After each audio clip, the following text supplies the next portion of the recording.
Hello, my name is William Alba, and thank you for attending to my presentation. I'd like to establish 3 points here today.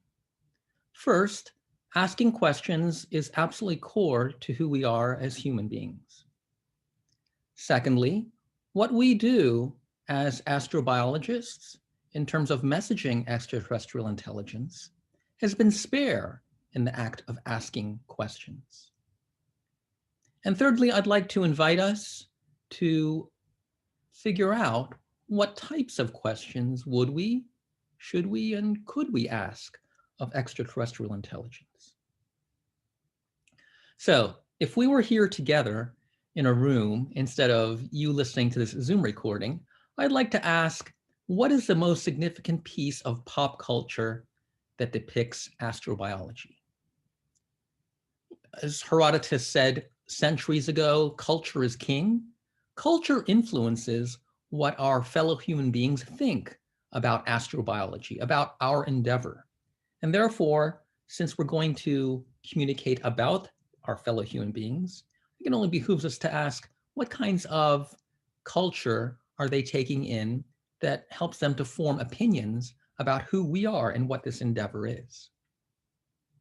Now, you may have your own answer, and I have a number of different answers, but I think one of the most striking and significant pieces of film that depict astrobiology is Arrival, the film Arrival from 2016, in which Louise Banks is attempting to communicate with these alien heptapods that have landed on Earth.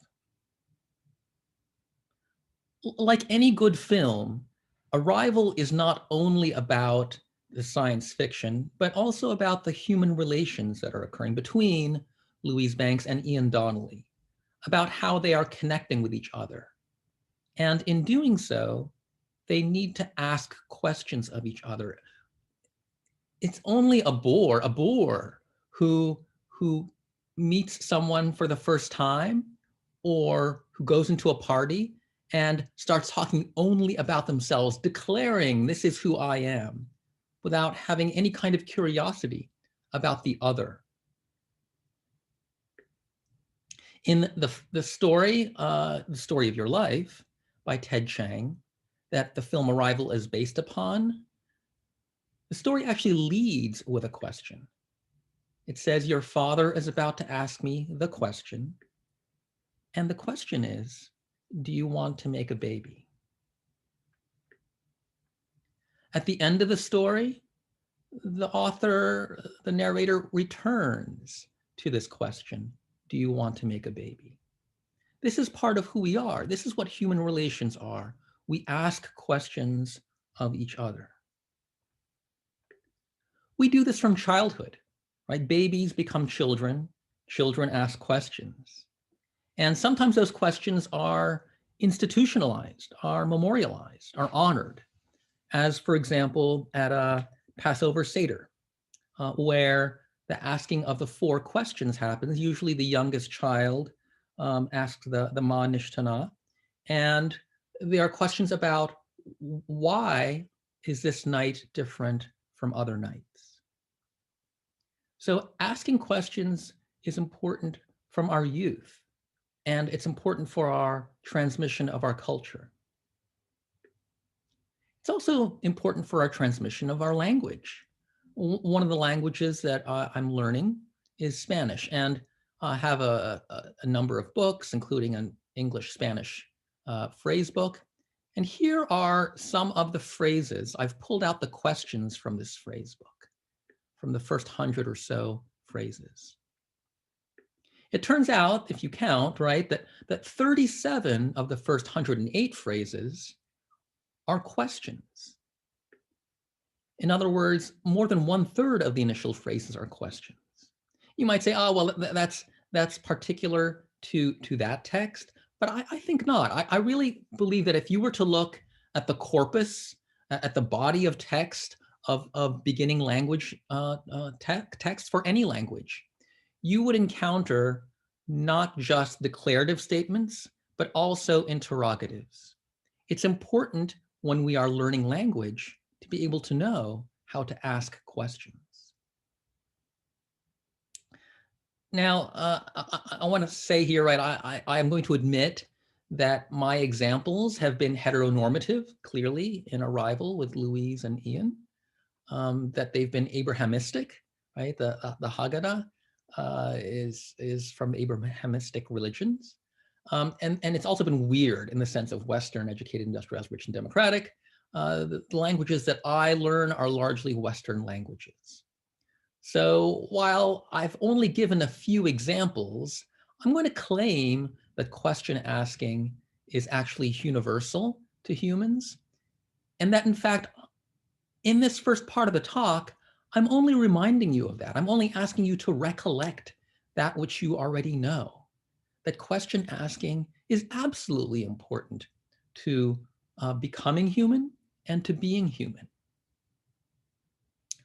I also want to say here that it's not the project of this particular presentation in the time that we have to say that, well, yes, but questions can mean different things. Questions can, for example, be a kind of request or even an order, right? As opposed to something that's asking for information, right? I mean, just in general, language is complicated. I'm not going to deny that. Of course, language is complicated, including the act of asking questions. There's a rich variety of things that's going on here. Let's not get into that detail at this moment, but clearly in this project, we would need to start classifying and thinking about what it is that we are doing when we are asking questions at all. All right. Okay, having said that, let's see what we've been doing in terms of messaging extraterrestrial intelligence and the degree to which we have been or have not been asking questions. So I'll start with the Pioneer plaques. No questions there, just a simple plaque. Move on to the Arecibo message, including our beloved rest in peace, Arecibo Observatory. No questions there, just statement. It's not in the lineage of the Drake and Sagan messages. It's not until 1977 that when you get to the Voyager records, that you see questions starting to appear. And they appear only because those who have been invited to record messages and record greetings to the recipients of the Voyager records, it's only because those other individuals have chosen to ask questions when they are greeting the recipients of the Voyager records, right? And here are, I collected on the right here, all the questions that were asked. That's all of them. Among all the different languages and among all the different sounds and visual images on the Voyager record, this is the totality of the questions that were asked. And they come from greetings. I'd like to say that Tagalog, which is a major language and the language of my forebears, was missing. And while you might think, have you eaten yet? From the Min dialect, from Amoy, the Min dialect is an unusual kind of way to greet someone. It's also common in Tagalog to say something like, Kamusta, kumain ka na ba? Right? Have you eaten yet?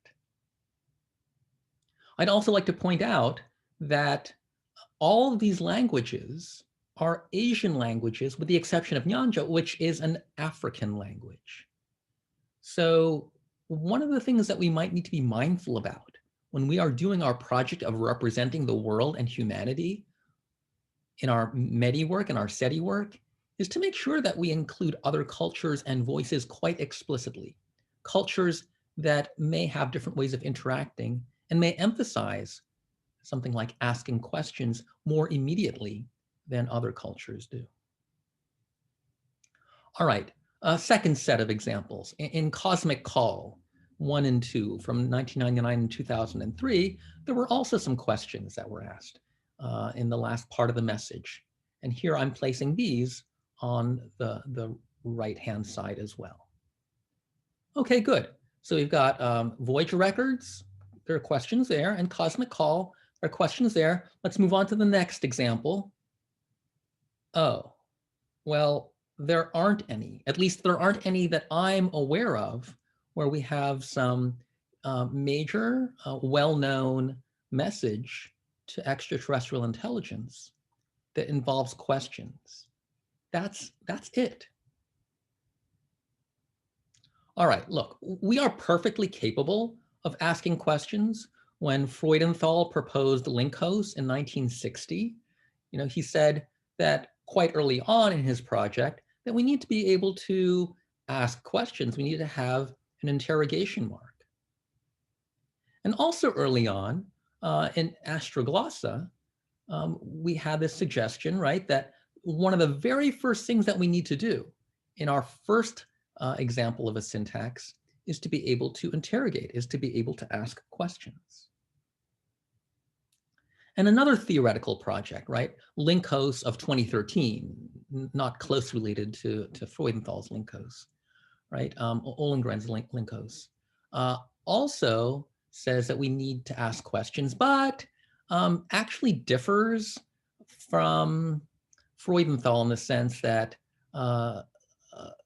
Ollengren's vision of Linkos is a little more like early Wittgenstein in the sense that, well, we need to prevent talking about nonsense.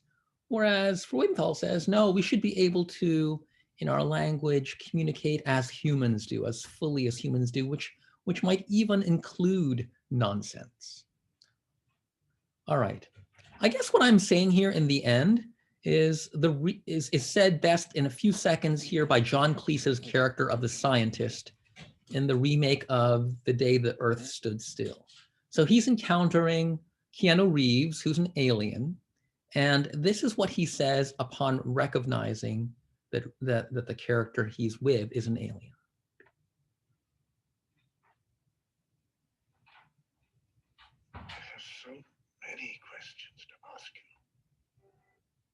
I have so many questions to ask you. That is precisely the response that we should have. If we think we're going to contact ETI, we need to be prepared to ask questions and not just come up with them on the fly. So what types of questions would we ask in that kind of circumstance? I want to point out one thing. First of all, you saw quickly in my introductory slide, I fulfill many roles at the university where I work. The most important one at this moment is actually that I direct pre-college summer studies for high school students. And when I introduce high school students to the university, I say that the business of the university is asking questions. And we need to learn how to formulate, how to ask good questions. There are degrees of quality in asking questions. So this is not by any means a minor point. Even if we agree that asking questions is central to being human, and also agree that we need to be doing it more in our METI work, we need to figure out how to ask those questions most effectively. And one thing that we could do is we could look at texts that have endured for centuries, that have been important to our culture, or at least one of our cultures. Right? So here are a number of questions that get asked in Plato.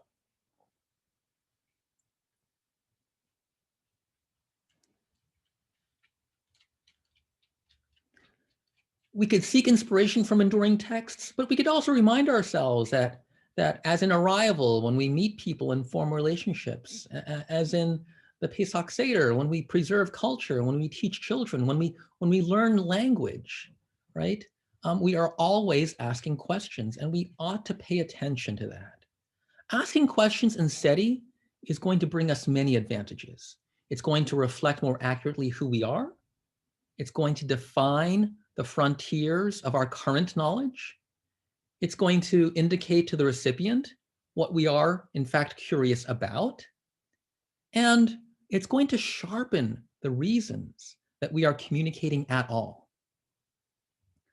So during the question and answer period, during our conversation, during our dialogue, I invite us all to think about, and please bring this after you've seen this talk, please bring some questions.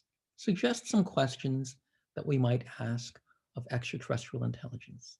Thank you very much.